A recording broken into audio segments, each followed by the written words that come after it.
The dust swirled around Silas Blackwood's polished boots, a nervous eddy in the suffocating silence of the town square.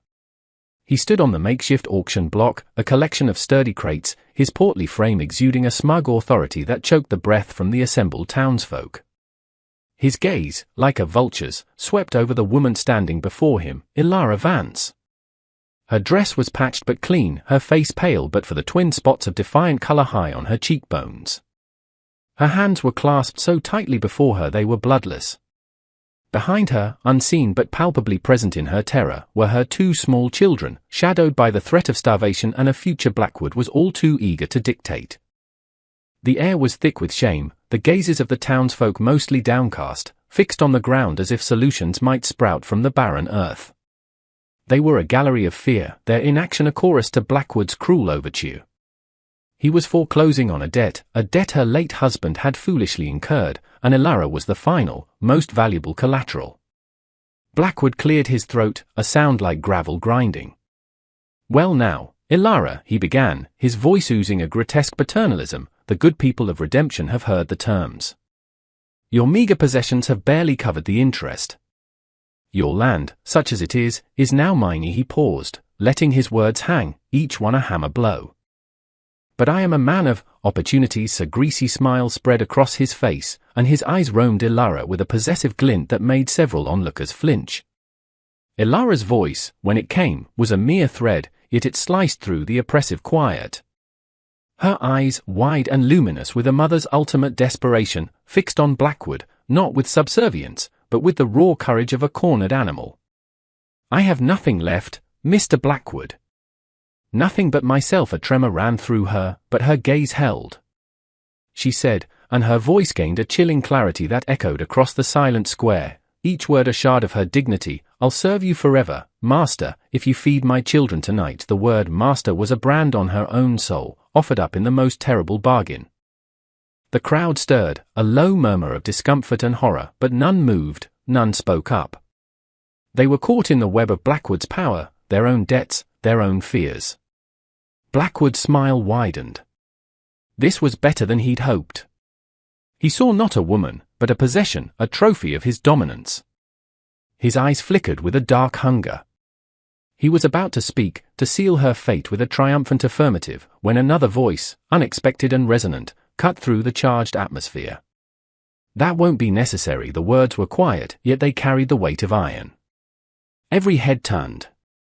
Standing at the edge of the crowd, unnoticed till now, was a man. He was tall, his frame lean but powerful beneath a travel-stained duster. His face was weathered, carved by sun and wind and something deeper, something sorrowful. His eyes, the color of a winter sky, were fixed on Blackwood, unwavering. Jedediah Thorne had seen enough. He'd ridden into Redemption seeking only water and a night's rest, but fate, it seemed, had other plans. He saw the predator in Blackwood's eyes, the profound despair in Ilara's, and a familiar, cold anger began to stir in his chest, an old fire he thought long dead. His hand, resting near the worn Colt at his hip, did not move, yet its presence was a silent promise. Silas Blackwood, momentarily stunned by the interruption, narrowed his eyes. "And who might you be, stranger, to interfere in affairs that don't concern you?" His voice was a low growl, laced with threat. Jedediah Thorne stepped forward, his boots making a soft, deliberate sound on the hard-packed earth. He moved with a quiet economy, no wasted motion, his presence filling the space he occupied more completely than Blackwood's bluster ever could. "Name's Thorne," he said, his voice still low, yet it carried an undeniable authority. "And a woman's desperation, a child's hunger, that concerns any man worth the name." He didn't look at Ilara, not yet. His focus was entirely on Blackwood, a silent challenge that brooked no argument. "What's the debt?" Blackwood scoffed, regaining some of his arrogance. "More than a saddle tramp like you could cover in a lifetime." $500, hard cash. He named the exorbitant sum with a smirk, expecting the stranger to balk, to slink away. Jedediah's expression didn't change. He reached inside his duster, his movements unhurried, drawing out a worn leather pouch. He loosened the drawstring and, with a flick of his wrist, a cascade of gold coins, double eagles, spilled onto the dusty top of a nearby rain barrel, each one landing with a solid, definitive thud that echoed louder than any gunshot in the sudden stillness. The sound of the coins, so unexpected, so substantial, struck the crowd dumb. Blackwood's jaw, which had been set in a sneer, slackened. His eyes, wide with disbelief, darted from the gold to Jedediah's impassive face and back again. "There's your 500, Jedediah stated, his gaze unwavering. "And another 100 for the lady's trouble, and for the public humiliation you've put her through." He nudged a smaller stack forward. "Count it." The silence stretched, taut and brittle. Blackwood, for the first time, looked uncertain. Greed warred with fury in his eyes. To refuse the gold now, in front of the entire town, would be to admit his motives were baser than mere debt collection. To accept it was to concede defeat to this quiet, formidable stranger. He licked his lips, his eyes darting to his two thuggish enforcers, who shifted uneasily under Jedediah's cool regard. They seemed far less imposing now. With a snarl, Blackwood gestured for one of his men. "Count it, you fools." While the coins were being tallied, Jedediah finally turned his gaze to Elara. She was staring at him, her expression a mixture of profound shock, disbelief, and a dawning, fragile hope. Her lips were parted, but no words came. He saw the faint tremor in her hands, the exhaustion that clung to her like a shroud. He gave a slight, almost imperceptible nod. He said, his voice softer now, "Seems your debt is paid." He scooped the 100 he'd set aside and pressed the coins into her trembling hand, his fingers briefly brushing hers. Her skin was cold. "This should see to your children." For a while Elara finally found her voice, a whisper. Why would you do this?" Her eyes searched his, looking for a trick, a hidden price. Jedediah's gaze flickered, a shadow passing through their depths.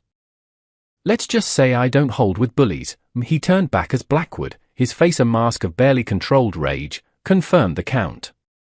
"The debt is settled, Blackwood. She's free of you." Blackwood snatched the pouch. "This ain't over, stranger," he hissed, his voice low and venomous. "Redemption ain't big enough for men who stick their noses where they ain't welcome." Jedediah met his glare. "Then maybe you should think about leaving." Without another word to Blackwood, Jedediah offered his arm to Elara. "If you'll allow me, I'll see you and your children to somewhere safe. The hotel, perhaps? Get them something warm to eat." Elara hesitated for only a moment, then, with a gratitude that shone through her fear, she took his arm. The townsfolk parted silently as they walked away, leaving Blackwood fuming, his victory turned to ash, his authority profoundly challenged. The quiet stranger had bought more than a debt. He'd bought a sliver of hope for a woman and her children, and in doing so, had sown the seeds of a storm that was far from over. He led her to the small, reasonably clean eatery attached to the general store, the scent of stew and fresh bread a welcome change from the dust and despair of the square. Elara's two children, Lily, perhaps 7, with her mother's wide, haunted eyes, and Tom, a boy of 5, his small face smudged with dirt and silent worry, emerged from the alley where their mother had hidden them. They clung to Elara's skirt, their gazes fixed on Jedediah with a mixture of fear and curiosity. He ordered them bowls of the thickest stew, milk, and bread, watching as they ate with a quiet intensity, their initial apprehension slowly giving way to the simple, urgent need of empty bellies being filled. He said little, his presence a shield, his silence more comforting than any platitude. The townsfolk whispered, their eyes following him, this man who had materialized from nowhere with a fortune in gold and a core of steel. Who was Jedediah Thorne? And what storm had he truly brought to redemption? Silas Blackwood did not take defeat gracefully. Humiliation curdled into a venomous rage within him, a dark bile that promised retribution. He was a man accustomed to power, to bending others to his will through fear and economic strangulation. Jedediah Thorne's quiet defiance was an intolerable affront, a spark that threatened to ignite the tinder of resentment smoldering beneath the surface of redemption. Blackwood owned the saloon, the largest land holdings, and held the mortgages of half the businesses in town, including the timid Sheriff Miller's small ranch. His influence was a suffocating blanket. He began by spreading whispers, poisonous insinuations about Thorne. Was he a road agent, flush with stolen gold? A deserter? A hired gun with some nefarious purpose? Fear was Blackwood's most trusted tool. He instructed his enforcers, a brutish pair named Cletus and Jeb, to make Thorn's presence in redemption uncomfortable. They loitered outside the small room Jedediah had taken at Mrs. Henderson's boarding house, their leering gazes and muttered threats designed to intimidate. Mrs. Henderson, a widow with a kind face and a spine forged in hardship, offered Jedediah quiet support, an extra blanket, a pot of coffee left on the stove. She'd seen too much of Blackwood's cruelty. "Here's a viper, Mr. Thorn," she warned him one evening, her voice low as she cleared his supper dishes. And vipers strike when cornered. Jedediah merely nodded, his eyes thanking her for the counsel. "I'm aware," his quiet vigilance was constant. He accompanied Elara and her children when they went to the general store for supplies, his presence a silent deterrent to any overt harassment. He noticed the townsfolk, who had initially avoided Elara, now offered hesitant nods, a shared glance of sympathy. A small crack was appearing in the wall of fear Blackwood had built. One evening, as Jedediah walked back from checking on the horse he'd stabled, Cletus and Jeb blocked his path in a narrow alleyway. The moon cast long, menacing shadows. "Mr. Blackwood wants a word with you, Thorn," Cletus sneered, cracking his knuckles. "Says you've overstayed your welcome." Jedediah stopped, his body relaxed but ready. His eyes, though shadowed by his hat brim, seemed to absorb the dim light, holding a chilling stillness. "I'm not looking for trouble," he said, his voice even. "But I don't run from it either." Jeb, emboldened by their numbers, lunged with a clumsy fist. Jedediah moved with a speed that belied his calm demeanor. He didn't draw his gun. A swift block, a precisely aimed strike to Jeb's throat that sent him gasping to his knees, and a disabling twist of Cletus's extended arm that ended with the man howling, his wrist bent at an unnatural angle. It was over in seconds. Jedediah looked down at the whimpering Cletus. "Tell Blackwood," he said, his voice like chipped flint, "to send a man next time, not boys." He stepped over Jeb and continued on his way, leaving them to nurse their wounds and their shattered bravado. The incident, quickly whispered through town, only deepened the mystery surrounding him. Later that night, Elara found him sitting on the porch of the boarding house, staring out at the stardusted prairie. She had mended a tear in young Tom's only shirt and brought Jedediah a cup of coffee. She sat quietly beside him for a moment. "They say you handled Cletus and Jeb without breaking a sweat," she said softly. He took the coffee, his fingers brushing hers. "They were clumsy. You're not, though," she observed. "You move like a soldier." He didn't answer immediately, sipping the coffee. The silence stretched, filled only by the chirping of crickets. He carried a weight, she could see it in the lines around his eyes, in the way he held himself, as if braced for a blow that had already fallen long ago. On his rough-hewn bedside table, beside a worn Bible, lay a small, tarnished silver locket. Elara had glimpsed it once when Mrs. Henderson was tidying his room. She hadn't pried, but the image stayed with her.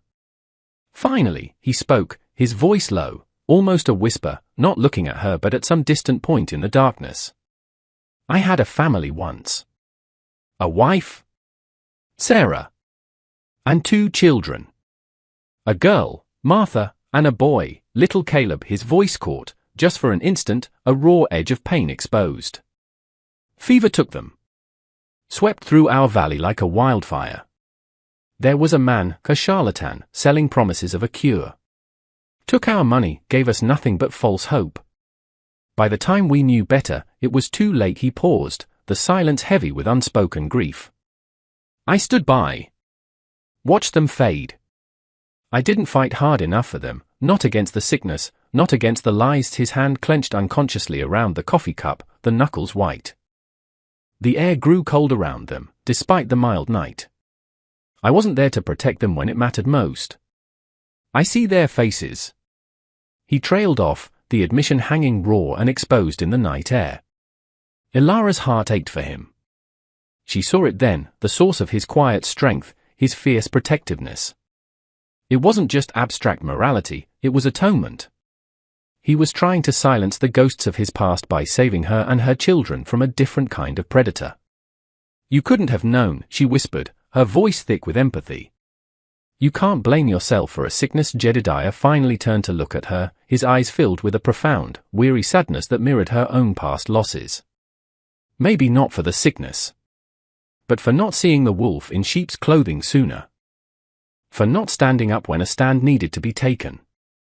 Some things a man carries. He looked away again, towards the vast, indifferent darkness. Blackwood, he said, his voice regaining its steel, is the same kind of wolf. Thinks he can prey on the weak, take what he wants. His wrong. Ilara reached out, her hand gently covering his. A simple touch, conveying understanding, shared sorrow, and a budding, fierce loyalty. You're not alone in this fight, Jedediah. He looked at her hand on his, then into her eyes, and for the first time, a flicker of something other than pain and vigilance warmed his gaze. It was the faintest stirring of connection, a shared burden making the load a fraction lighter. The storm Blackwood was brewing was indeed coming, but Jedediah Thorne would not face it alone, and this time, he was determined the outcome would be different. Blackwood's fury, already a potent force, escalated into a dangerous obsession. The public humiliation, the physical trouncing of his men, and now the growing, quiet admiration some townsfolk held for Thorne, it was all a corrosive acid eating away at his authority. He would not be undone by a drifter and a penniless widow. He decided that direct, overwhelming force was the only language Thorne would understand. He sent riders to his outlying ranches, summoning the roughest hands on his payroll, men whose loyalty was bought with liquor and blood money. Redemption was about to learn who truly held the reins. Word of Blackwood's preparation spread like wildfire through the anxious town. Sheriff Miller, a man whose badge was more ornament than authority, wrung his hands and pleaded with Jedediah to leave. His gatherin's a war party, Thorne. There's no standing against him. Take the woman and kids and ride out while you still can. It's for their sake. Jedediah listened patiently, his expression unreadable. And what about the next family Blackwood decides to ruin, Sheriff? Or the one after that, he asked quietly. Running only postpones the reckoning. A Miller flushed, shame warring with his fear. He had no answer. Jedediah knew the confrontation was inevitable. He wasn't a man to seek violence, but the peace he craved seemed perpetually out of reach, always demanding a price he was weary of paying, yet always willing to meet. He found Ilara by the small creek behind the boarding house, where Lily and Tom were trying to catch minnows with a piece of string and a bent pin. Her face was etched with worry, but her hands were busy mending a shirt for Tom, a small, defiant act of normalcy in the face of impending chaos. He's coming for us, isn't he? She asked, not looking up from her needlework. Her voice was steady. Jedediah nodded. Tonight, I reckon. Or first light. He watched the children for a moment, their innocent play a stark contrast to the darkness gathering. I want you to take the children, Ilara.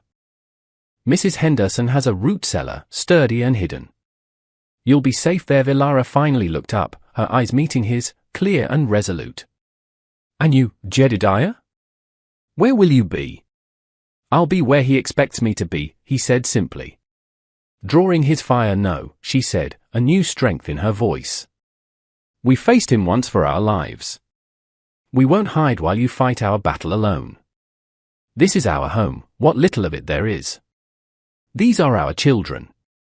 If Blackwood wants them, he has to come through both of us. Jedediah saw the fierce determination in her eyes, the resilience he had recognized from the start, now fully ignited. She was no longer just a victim, she was a woman defending her own. He felt a profound respect and a painful echo of the partner he had lost. It'll be dangerous, Ilara. Living under Blackwood's shadow is dangerous, she countered. At least this way, we fight for a chance at something better. As dusk began to bleed across the sky, painting the clouds in hues of orange and blood red, Blackwood and his dozen riders thundered into the north end of Redemption's main street. They were a grim procession, armed with rifles and a palpable air of menace. The townsfolk, who had gathered in nervous clusters, scattered, doors slamming, windows shuttering. The street emptied, leaving only the swirling dust and the oppressive silence. Jedediah stood in the middle of that street, a solitary figure near the horse trough in front of the silent general store. He wasn't hiding. He held a Winchester rifle, its barrel resting lightly in the crook of his arm. Ilara was not beside him, but he knew where she was. She had insisted on her own role, a role that played to her strengths, her knowledge of the town's back ways. Blackwood reined in his horse, his face a mask of triumphant malice. "Thorn! I knew you were too stupid to run. I'm here to reclaim what's mine, starting with the woman and her brats, and then I'm going to teach this town a lesson about respecting authority." His men fanned out, their rifles glinting in the fading light. "This is your last chance, Blackwood." Jedediah's voice was calm, carrying clearly in the stillness. "Ride out. Leave these people in peace." Blackwood laughed, a harsh, ugly sound. "Peace? There'll be peace when you're 6 feet under."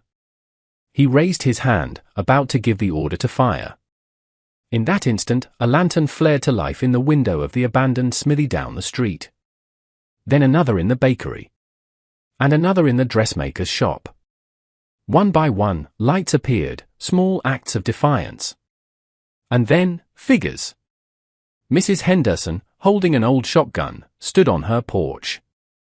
Mr. Abernathy, the usually timid storekeeper, appeared in his doorway, a hunting rifle in his hands. Even Sheriff Miller, his face pale but set, stepped out from his office, his Colt drawn. They weren't an army, but they were no longer a cowardly crowd. Elara, using her knowledge of the interconnected back rooms and alleys, had rallied them, appealing not to their courage, which was scarce, but to their decency, which had been buried. She had reminded them that Blackwood's tyranny affected them all, that Thorn was fighting for a principle they had forgotten. And as Blackwood's men hesitated, their eyes darting nervously at the unexpected resistance, however meager, Jedediah raised his Winchester. The first shot was not his. It came from the shadows near the livery, Elara, with an old but accurate squirrel rifle, clipping the hat from the head of Blackwood's closest man. The fight exploded. Gunfire erupted, shattering the twilight. Jedediah moved with deadly precision, taking cover, returning fire, his shots aimed to disable, not to kill, but with lethal intent if pressed. He was a whirlwind of controlled violence, a stark contrast to the panicked, wild firing of Blackwood's men, who were now caught in a crossfire, however sporadic. Elara, moving from window to window, her shots carefully placed, created chaos and confusion among Blackwood's ranks. The townsfolk, emboldened by Jedediah's stand and Elara's courage, added their own sporadic fire, mostly inaccurate but adding to the din and the sense that Blackwood was no longer facing one man, but a community, however fractured. Blackwood, enraged and desperate, spurred his horse forward, firing wildly at Jedediah. A bullet tore through Jedediah's left arm, spinning him, but he stayed on his feet, his jaw tight with pain. He brought his rifle up, sighting down the barrel at the charging tyrant. His shot was true. Blackwood cried out, clutching his shoulder, his pistol falling from his grasp as he slumped forward, then tumbled from his horse into the dust. His remaining men, seeing their leader fall and facing a town that had finally found its voice, lost their nerve. Some threw down their weapons, others turned and fled into the gathering darkness. The gunfire sputtered and died. Silence descended, heavy and ringing. Jedediah stood, breathing heavily, his arm bleeding freely, the Winchester still ready. Elara rushed to his side, her face pale but her eyes blazing. "Jedediah, you're hit." The townsfolk slowly emerged, their initial fear replaced by a stunned disbelief, then a rising tide of elation. Sheriff Miller, his hand surprisingly steady, approached the groaning Blackwood and disarmed him fully. "Silas Blackwood," Miller said, his voice gaining a timbre of authority he hadn't possessed an hour before, "you're under arrest. For attempted murder, incitement to riot, hell, for just being you the spell was broken." The tyrant had fallen, not just to one man's bullet, but to the collective courage he had so long despised. The dust began to settle, carrying with it the acrid smell of gunpowder and the palpable weight of the battle's end. Jedediah leaned against the horse trough, the pain in his arm a dull, throbbing ache, but it was a grounding sensation, a reminder that he was alive, that they had prevailed. Elara, her hand surprisingly gentle but firm, was already tearing strips from her petticoat to staunch the bleeding. Her touch was professional, yet deeply personal. "We need to get this cleaned and bound properly," she said, her voice a mixture of concern and a newfound confidence. Lily and Tom, coaxed from their hiding place by Mrs. Henderson, ran to their mother, their small faces streaked with tears and dirt, but their eyes wide with relief as they saw her, and then Jedediah, alive. They hesitated before Jedediah, then young Tom, emboldened, reached out a small, grimy hand and touched Jedediah's good arm. "You saved us," he whispered, his voice full of awe. Jedediah looked down at the boy, a ghost of a smile touching his lips. He gently ruffled Tom's hair. "We saved each other, son." The townsfolk gathered around, no longer a fearful, scattered mob, but a community tentatively reborn. Mr. Abernathy clapped Jedediah on his good shoulder. "We owe you, Thorn. We owe you more than we can say." Mrs. Henderson was already directing willing hands. "Someone fetch Doc Miller.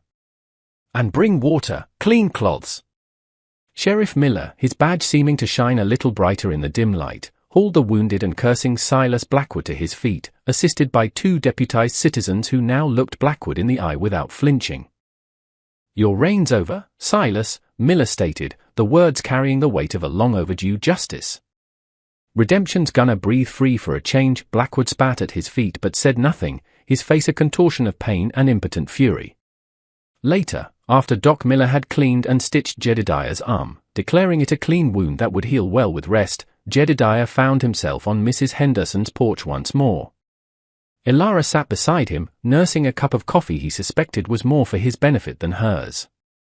The children were asleep inside, safe and sound, their bellies full, their nightmares, perhaps for the first time in a long time, held at bay. The town was quiet, but it was a different kind of quiet now, not the silence of fear, but the peace of a storm past, of a burden lifted. "They want you to stay, you know," Elara said softly, looking out at the street where lamps now burned with a more cheerful glow. Sheriff Miller said there might be a marshal's position opening up for the county. Or just a place. A place to be. Jedediah looked at his bandaged arm, then out at the town. He had ridden into Redemption a haunted man, seeking nothing but to pass through. He had found instead a reflection of his own past pain in Elara's plight, and in defending her, he had inadvertently defended himself from the ghosts that rode with him. He hadn't erased the sorrow of Sarah, Martha, and Caleb, but he had honored their memory in a way that soothed a small part of that old, aching wound. He had stood when it mattered, protected those who needed it, and in doing so, had found a measure of, not forgiveness, perhaps, but acceptance. Redemption. "What about you, Elara?" he asked, his voice quiet. "What will you do now?" She smiled, a genuine, hopeful smile that lit up her face. "Raise my children. Rebuild our lives.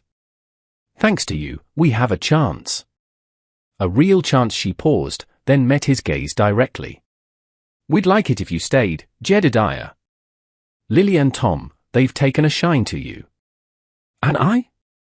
She hesitated, a faint blush rising on her cheeks. "I value your company. Your quiet strength." Jedediah considered her words. The open road had been his only companion for so long, his grief a solitary burden. But here, in this small, dusty town that had found its courage, with this resilient woman and her bright-eyed children, there was a different path. A path that might lead not away from pain, but towards a new kind of peace, a shared future. He thought of the empty chair at his campfire, the solitary meals, the nights filled with memories. Perhaps it was time to build something new, instead of just running from the ruins of the old. He looked at Elara, at the hope in her eyes, a reflection of a nascent hope in his own. "Maybe," he said, the single word carrying a world of possibility. "Maybe a man can find a place to rest his hat after all." He still had a long road to true peace, but for the first time in years, Jedediah Thorn felt like he might not have to walk it alone. The night was calm, the stars bright above Redemption. A tyrant was caged, a community was healing, and a stoic protector had found a flicker of solace, a chance to nurture life instead of just mourning its loss. The debt paid in the town square was not the only one settled. The greatest debt, the one to his own spirit, was finally on its way to being reconciled. If you were Jedediah, having faced your past and found a chance at a new beginning, what choice would you make? Would you stay in Redemption, or would the call of the open road, the habit of solitude, prove too strong? Tell me in the comments below what you believe true redemption means. And if this story of courage and second chances moved you, make sure to like this video, subscribe to our channel for more tales of the West, and click the notification bell so you don't miss our next story.